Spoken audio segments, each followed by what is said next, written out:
कुत्र्याला घाबरून बिबट्याच फरार झालाय. अनेक ठिकाणी बिबट्यानं हल्ला केल्याचं आपण पाहिलंय.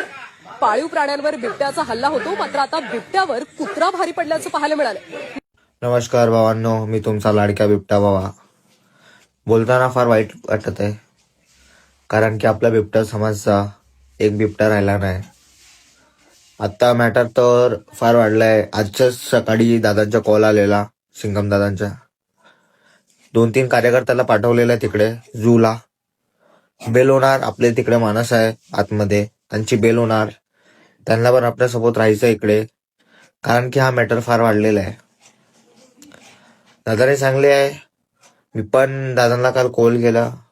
रात्री 12-1 वाजता मी निघालेलो शोधायला. सगळे झुंडमध्ये होते, म्हणजे माझी फाटलेली 15-20 जण कुत्रे. दादा सगळे समोसा